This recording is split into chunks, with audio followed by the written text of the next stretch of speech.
کچھ خبریں موصول ہوئی ہیں ہمیں شام کی سرزمین سے. وہاں کے گلی محلوں میں فسادات کو ہوا دی جا رہی ہے. عرب باشندوں کو عثمانیوں کے خلاف بھڑکایا جا رہا ہے. تم لوگوں کا وہاں سے نکلنا مشکل ہو جائے گا. شام میں ہم نے مداخلت نہیں کی. ان کے مسائل سے برطانیہ کا کوئی لینا دینا نہیں. آپ بحیثیت خلیفہ کمزور ہوتے جا رہے ہیں، جس کی وجہ سے ہم پر الزام لگا رہے ہیں. ترک کمزور ہو گئے ہیں اب. ہمارے ہندوستانی بھائی تمہیں خلافت کی طاقت دکھا دیں گے. ابھی حکم بھیجے انہیں. شام کے گلی محلوں میں فسادات کو ہوا دی جا رہی ہے. عرب باشندوں کو عثمانیوں کے خلاف بھڑکایا جا رہا ہے. مسئلہ کیا ہے؟ ہندوستان کے شہر ممبئی میں مسئلہ ہے. جہاز رک گئے ہیں، ریل کا نظام معطل ہو گیا ہے، تعلیمی ادارے اور حکومتی دفاتر خالی پڑے ہیں، بندرگاہیں جام ہیں، جیسے زندگی کا پہیہ رک گیا ہو. ہم جانتے ہیں کہ اس کی وجہ آپ ہیں.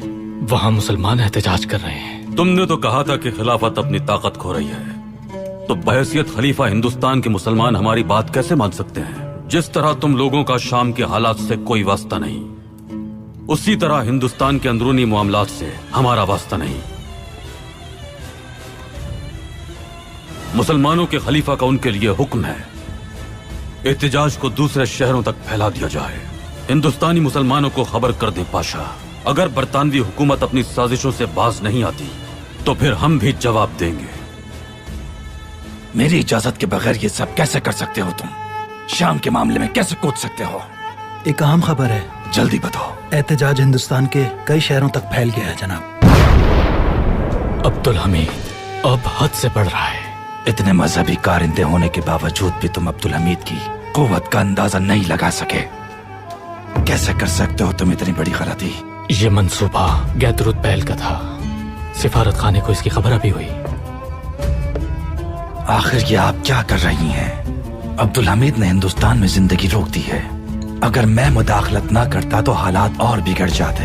اگر ایک دن کے لیے بھی ہندوستان برطانیہ کے ہاتھ سے نکل جائے تو جانتی ہے نا کیا ہو سکتا ہے. میں شام کی سرگرمیاں ختم کر رہا ہوں. آ جانے کی وجہ بتاؤ.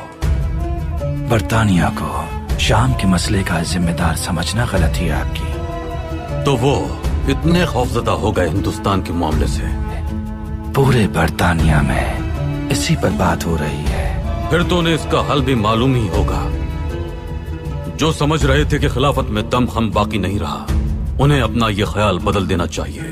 شام کے مسئلے سے برطانیہ اب اپنا ہاتھ اٹھا لے گا. سلطان معظم، اگر آپ ہندوستان کے حالات سنبھالتے ہیں تو ہماری بھی پوری کوشش ہوگی کہ شام کے حالات سنبھل جائیں. ہندوستانی مسلمانوں کا احسان رہا ہے ہم پر. انہوں نے کبھی ہمیں تنہا نہیں چھوڑا. آپ نے بھی ان کا ساتھ کبھی نہیں چھوڑا.